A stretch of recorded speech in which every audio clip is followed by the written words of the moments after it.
Hey guys, so my name is Aaron. This is going to be my 15-minute skills presentation for our Instructor Methodology class. I would first off like to thank my wife, who is behind the camera being the director and producer for this here, so I make sure I'm getting everything right. So I appreciate it. Thank you, Eden, for your help. So today, my skill, what we're going to talk about is I'm going to talk about hemorrhage control. And when I say that, I'm going to specifically be talking about massive hemorrhage control. So this kind of traces back, some of this traces back to my military past, but we're seeing it more and more in the first responder, EMS, civilian side as well, is not only in just trauma in general, but especially active shooter events, but you also see this in car wrecks and things like that. Is the number one preventable cause of death in trauma is bleeding out. It's massive hemorrhage. And so what the military did when they started their whole tactical combat casualty care program is they were like, what is the thing that is killing people the most on the battlefield, and what can we do to stop it? So the number one thing is massive hemorrhage. And so what they decided is they started developing ways and tools of how we can control that. How can we manage that? And on the civilian side, even though we're not on the battlefield, what we're seeing is things like the Sandy Hook school shooting, obviously Columbine, and as we're studying these active shooter events more and more, you had the Hartford consensus after Sandy Hook that determined that, again, in active shooter events, the number one cause of death is hemorrhage. Now, not all hemorrhage bleeding can we control. The chest, the abdomen, we can't always manage that without surgery. But the two that we can control, that I'm going to be talking primarily about, is extremity hemorrhage, which is the arm or the leg, and junctional hemorrhage, which will be the axilla, the armpits, the groin, even the neck, okay? And those are things that we can manage and we can control. So that is what I'm going to be talking about today, and we'll talk about several of the skills that are necessary for managing that, okay? So as I get into this, I kind of want to challenge you with maybe a little paradigm shift. When we think trauma, a lot of times in civilian EMS, we think our assessment's always A, B, C, D, E. Even when you take a PHTLS course, it's A, B, C, D, E. Well, the military adapted a little different algorithm. So instead of airway, breathing, circulation, disability, and exposure, the military adapted the March algorithm for their primary patient assessment. And the reason for that is they're now assessing what's going to kill a person the fastest and taking that. So instead of that A, B, C, D, E, the March is M is massive hemorrhage. And then it's airway, then respirations, then circulation, and then we have head injury and hypothermia. Okay, but the first thing, and this is important for really any trauma patients, is there any massive bleeding, anything I need to control right now, okay? And so that's what we're going to be talking about. Now these skills are primarily going to be talking about tourniquets, and I'm going to be talking about wound packing. And I'll show you a couple other devices that are out there, but mostly tourniquets and wound packing.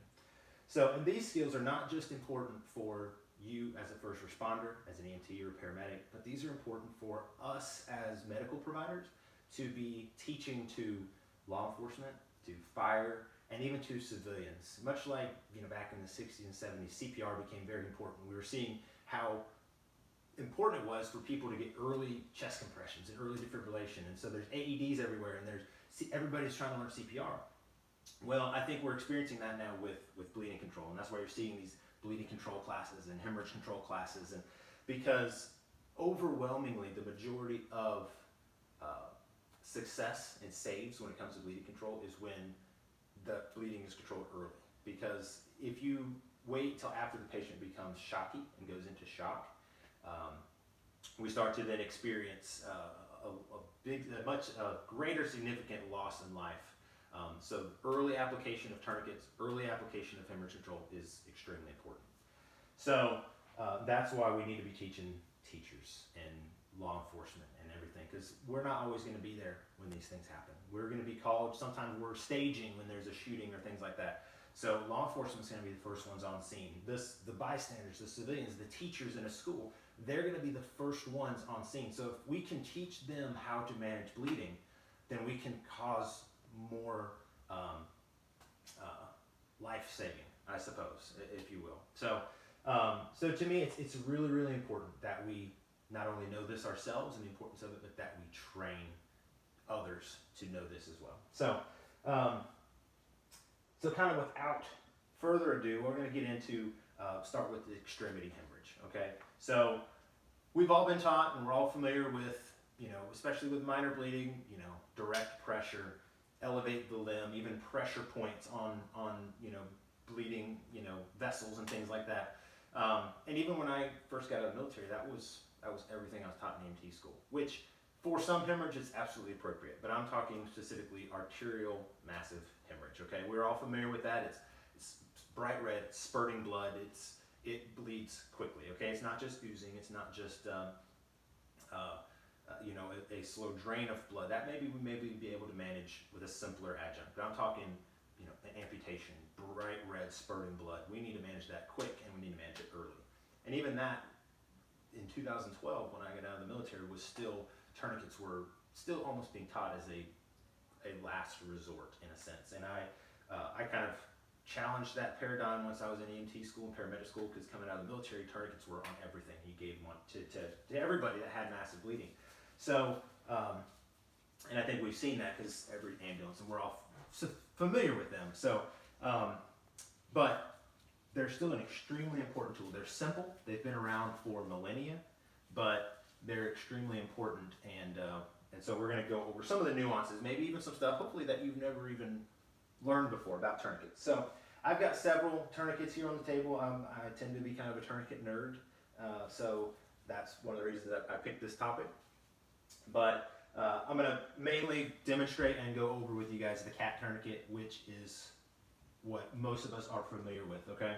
So the cat tourniquet, it's pretty simple. I'm just going to kind of give you the basic layout of it. Most quality tourniquets are windlass design, which means they have this stick, if you will.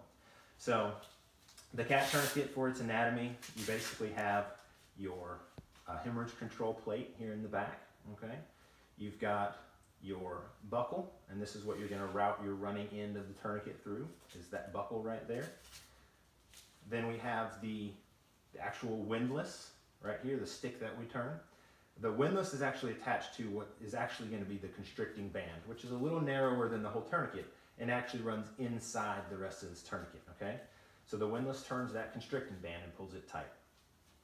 Over here we have the windlass clamp. So once we have actually tightened down the tourniquet itself, we secure it in this windlass clamp. And then we have a Velcro securing band that keeps the windlass in place. Another important thing, and we'll talk a little bit more about it, is that we have a place to document our time. So the time of application is extremely important for the patient's continued care into upper levels of medicine and healthcare. So, and then from there we have just basically the rest of the running end of the cat tourniquet. And this is a pretty straightforward design. Most tourniquets are very similar to this, and even in the other brands and styles. So, so obviously there's a couple ways that we're applying this in a sense. So if we're in a mass casualty situation, or even in a lot of military or law enforcement applications, where there's still not necessarily a controlled environment, or maybe we have more patients to assess, a great rule of thumb is you can apply the tourniquet, you can apply it high and tight, okay? So high and tight means I'm going to take my extremity, so let's say my left leg is injured. So my left leg's injured here, I'm going to bring my tourniquet up, I'm going to bring it high up on the limb. Now, an important thing when I'm applying this, so just to remember, it doesn't always work out, with adrenaline and just patient's anatomy and the trauma. But one thing we want to try to remember is that the plate underneath the windlass, and in almost all these tourniquets, there's some type of plate or some type of surface. Ideally, and where you're going to get the most pressure, you want to put that over the main artery in that limb. So if it's a leg, I generally want to move it into the area of the femoral artery, more towards the groin area. If I'm in the arm, I may want to place it more on the inside here near my brachial artery, okay? So I'm going to get more pressure with the tourniquet when I place that windlass and that hemorrhage control plate over the actual artery itself. Now it may work otherwise, but I'm going to use it for what it's designed for more with that. So we try to position that hemorrhage control plate over the artery, okay? Now, extremely important, and there's been a bunch of studies about this, but this is one of the most important things you can do, is that you want to pull it as tight as you can before you actually even turn the windlass, okay? So I get it on there, I'm going to cinch that down tight, and then I'm going to pull that Velcro. I'm going to pull it back, okay? And then, once I pull that Velcro back, I can turn the windlass and I can tighten it down, okay? And I can tighten it. Now, we're going to tighten it until what? All right, we all know until we have no bleeding, okay? So turn, twist, twist, twist till the bright red bleeding stops. And we also want to turn it until we have no distal pulse, okay? So if we have a distal pulse, then we know there is still blood going to that extremity, still blood going to that limb, okay? So we're going to turn it until the bright red bleeding stops, and then we are going to make sure we don't have any more bleeding, and then we can secure that windlass in the windlass clamp and secure it in place there, okay? So now we're secured, and we just want to continue to monitor and reassess my patient, okay? So with a lot of patients, with their legs especially, it may require a second tourniquet. So if I did go above high and tight, I could maybe put that second tourniquet right below the first, okay? With that tourniquet, I don't want to have a gap between tourniquets, because then I can cause a compartment syndrome of just blood and just tissue just dying between the compartments of the tourniquets, okay? So we need to make sure we're placing that second tourniquet close to the first, all right? Another great rule of thumb with it is we always want to, once we have that tourniquet in place, we want to reassess, because that extremity can relax, maybe the muscles relax, and that tourniquet, the injury can actually start bleeding again, okay? So, let's see, anything else particular with the tourniquets there? If you're not in a rush for time and you do have more control, you can expose the limb. The ideal place is to put that tourniquet 2 to 3 inches above the injury, okay? If I'm injured down towards the ankle, the foot, I can put that on the lower extremity, 2 to 3 inches above that wound. We just don't want to place it over a joint. You don't want to put it over an elbow. You don't want to put it over a knee. But 2 to 3 inches above that wound is absolutely appropriate, and if you have the time to truly assess and expose your patient, you can do that, okay? Tourniquets obviously used arms and legs. There used to be a big myth that you could only put it on the single bone part of the arm, the upper leg. That's absolutely not true. They will constrict, it will cut off blood circulation, whether it's above or below the elbow or the knee, okay? And a big thing, like I said, with tourniquets, just make sure we document the time so that the next, whoever we hand that patient off to, so they're aware, and so that they know how long the tourniquet's been in place, especially once they get to the OR and to surgery, okay? The next thing I'm going to move into is junctional hemorrhage control, okay? So this is something you may not be quite as familiar with, and it's not a skill we use often. But with junctional hemorrhage control, we're talking bleeding in the groin, in the arm, things like that, okay? So with that, the biggest thing, the best thing that we can do is wound packing. So you guys have probably seen and familiar with combat gauze. You've seen it probably in some classes and things you've taken.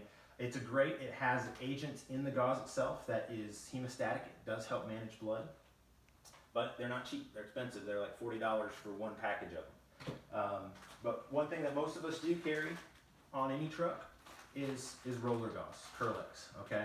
And the majority, 80 to 90% of your bleeding control with wound packing comes from the pressure. It's not the actual agent in the gauze or anything like that. It's the actual pressure itself. So I'm going to demonstrate a wound packing. I've got my makeshift mannequin here, and I'm going to demonstrate an inguinal or a groin wound pack with this patient here. So let's say whether it's a gunshot wound, a mechanical injury, anything like that, we have significant bleeding from the groin that I can't control with a tourniquet, okay? The first thing that I want to do is try to get that under control with maybe just direct pressure. So if we're in the groin here and I can get in there with direct pressure with my hand, a gloved hand ideally, obviously we got our PPE and making sure we're protecting ourselves, but I've got my hand in there, I'm applying direct pressure, and then I can work on getting my gauze out or have my partner get that gauze out for me, okay? So we get our gauze ready, we're opening this up here. So now I've got my roller gauze, I've got my direct pressure, and I can find my tail, get my loose end, my tail here. So, important thing that we want to remember with this is 1-for-1 exchange, maintaining that pressure, okay? So, I find my bleed, and don't be shy with this. We're not just putting this on top and saying, oh, I'm good to go. We're actually needing to pack in there. We need to get this to the source of the bleed. So I'm going to create a little pressure ball with this gauze here, and I'm basically going to replace the hand that's in the wound with this ball. So I'm going to pack it in there, and I'm going to keep pressure there. And so I'm going to take my gauze again with my running tail, and I'm going to 1-for-1 exchange the pressure with this hand, now for this. And we're going to continue to pack into that injury, okay? And we're going to pack it until we either need more gauze. If it's a truly very, very deep injury, we can, we may need to get a second roll of gauze. Some injuries, they may not be quite as deep and quite as intense. So in that case, let's say maybe I've got this packed to the top of the wound here, and now I can cover this up, and I want to hold pressure. I want to just continue to hold pressure on this bleed for roughly 2 to 3 minutes, okay? So I'm holding that pressure. I'm allowing all that gauze that's in there to apply that direct pressure to the injury. And then once I've seen that I'm not bleeding through my gauze, it hasn't tried to come back through, it looks like the bleeding is controlled, I can now wrap this with some type of ACE bandage, some type of Curlex pressure dressing, if you have an actual advanced pressure dressing like an Israeli bandage or something like that. But once we've got that managed, then we just want to continue to reassess, make sure it doesn't start bleeding through again, and things like that. So, and that, guys, is really the two. I know that was real quick, down and dirty. This is usually a very little longer class, but really wanted to show you guys those two skills of tourniquet, extremity hemorrhage control, and then junctional hemorrhage control for massive hemorrhage. So thank you guys for listening, and hope you learned something from this, and I'll see you guys in class.